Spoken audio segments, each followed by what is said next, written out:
Muy buenas y bienvenidos a SciMap. Hoy vamos a meternos de lleno en uno de los mecanismos psicológicos más complejos y, la verdad, más dolorosos que existen, como el trastorno de personalidad por dependencia es capaz de secuestrar por completo la sexualidad. Vamos a analizar cómo algo tan básico como la intimidad puede dejar de ser una fuente de conexión para convertirse literalmente en una estrategia de supervivencia, en un acto desesperado para evitar el abandono.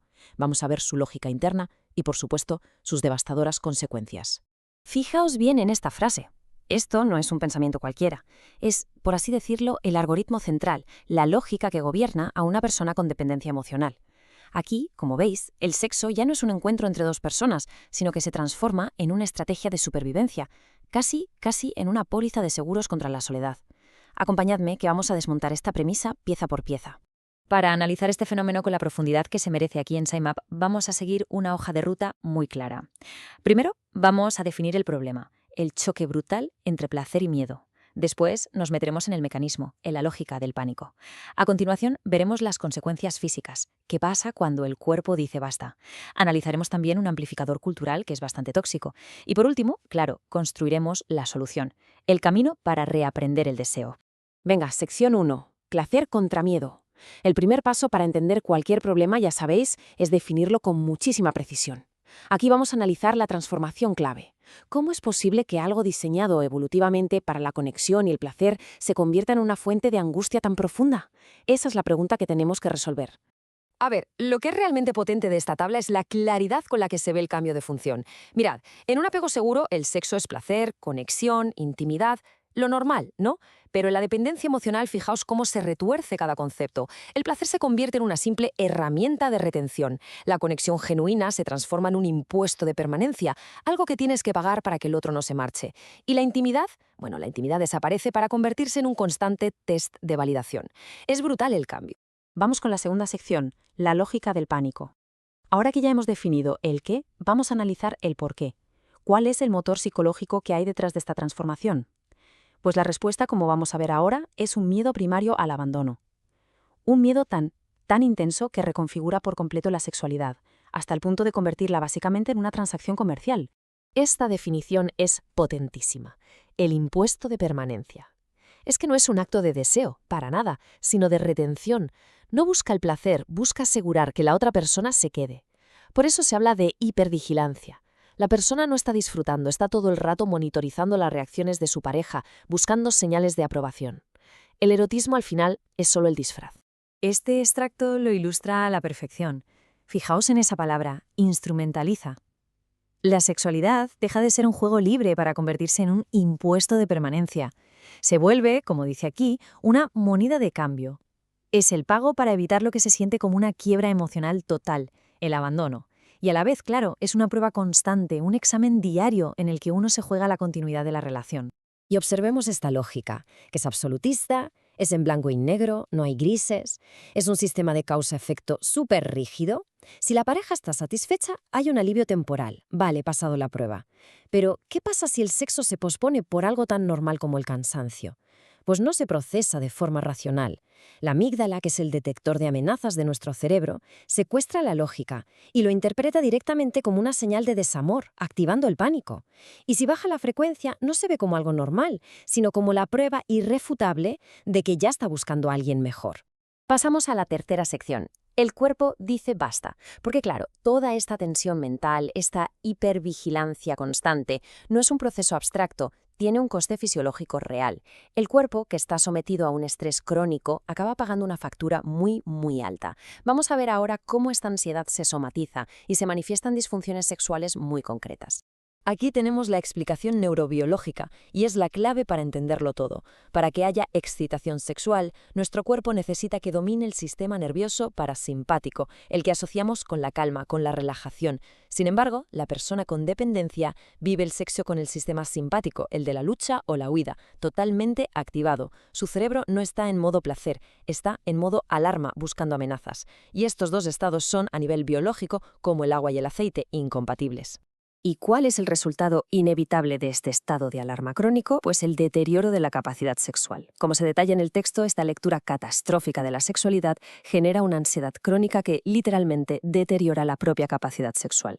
Y esto no es algo abstracto, ¿eh? Se traduce en disfunciones muy físicas y muy reales que vamos a ver justo ahora. En el caso de las mujeres con este patrón, la incapacidad para decir no o para expresar cualquier malestar es devastadora. Esto puede llevar a relaciones sexuales sin deseo y sin lubricación real, lo que provoca dolor crónico, o sea, dispareunia, o incluso vaginismo, que es una contracción muscular involuntaria por la pura ansiedad. Y aquí aparece algo clave, el fingimiento del orgasmo. No es una mentirilla, se convierte en una conducta de supervivencia para asegurarse de que la pareja esté satisfecha y, por tanto, no se vaya. Pero ojo que esta presión por el rendimiento no es exclusiva de las mujeres, ni mucho menos. Como bien indica el texto, en los hombres se manifiesta principalmente en dos disfunciones, la disfunción eréctil y la eyaculación precoz. Además, y esto es muy serio, en los casos más graves de dependencia, el pánico al abandono puede llevar a conductas sexuales de alto riesgo, como un intento desesperado por recuperar la validación. Vamos a analizar cada una. En los hombres, el mecanismo es una espiral destructiva, un círculo vicioso. El miedo a no estar a la altura genera tantísima ansiedad que inhibe la respuesta física que se necesita para la erección. El fallo, entonces, confirma su peor miedo, lo que genera todavía más ansiedad para la próxima vez. Es una profecía autocumplida al manual. Y la eyaculación precoz, pues también puede aparecer, impulsada por la misma ansiedad de fondo. En los casos más graves, sobre todo después de una ruptura, el pánico puede llevar a buscar validación de una forma totalmente desesperada, y esto puede implicar sexo impulsivo, a veces sin protección, con el único objetivo de recibir una dosis momentánea de conexión, de sentirse deseado, aunque sea sacrificando la propia seguridad e integridad. Entramos en la cuarta sección, el mito del deber. Por si la dinámica interna no fuera ya suficientemente compleja, hay un factor cultural que actúa como un amplificador, como si le echáramos gasolina al fuego. Se trata de una creencia social muy tóxica que puede agravar el problema de una manera tremenda.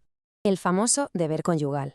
Esta idea, que está profundamente arraigada en algunas partes de nuestra cultura, viene a decir que dentro de una pareja estable existe una especie de obligación sexual. Que negarse es, de alguna manera, fallarle al otro.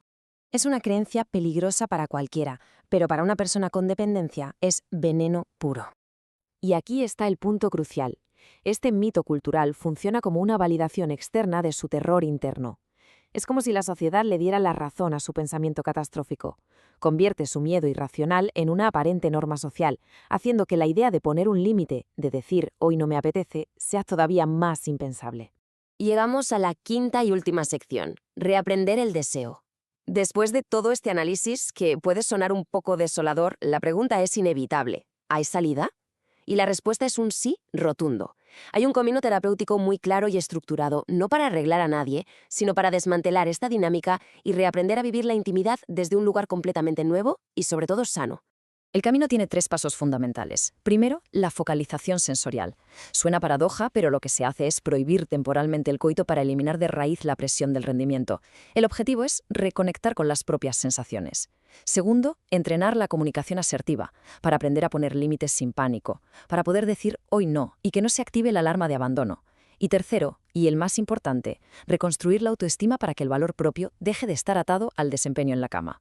Este último extracto ilustra perfectamente el objetivo central de la terapia. Como podéis leer, el tratamiento no va de medicar nada, sino de desvincular la sexualidad del miedo al abandono. Ese es el núcleo de todo. Se usan herramientas como la focalización sensorial, prohibiendo el coito para romper esa ecuación de sexo es igual a rendimiento, y se sustituye por contacto es igual a exploración del propio placer. Es un cambio de paradigma total. Al final, todo el proceso terapéutico se reduce a esto. El objetivo último es la asimilación profunda de 2 ideas que son totalmente revolucionarias para la persona dependiente. Primero, que la dignidad y el valor como ser humano no tienen absolutamente nada que ver con la destreza erótica. Y segundo, que el propio cuerpo le pertenece a uno mismo, y solo a uno mismo. Y cerramos con esta pregunta que va más allá de este trastorno y nos interpela a todos sobre la naturaleza de nuestras relaciones. ¿Puede existir de verdad la intimidad sin la libertad para decir no? La respuesta a esta pregunta no solo define una sexualidad sana, sino la base misma de cualquier vínculo humano que sea auténtico.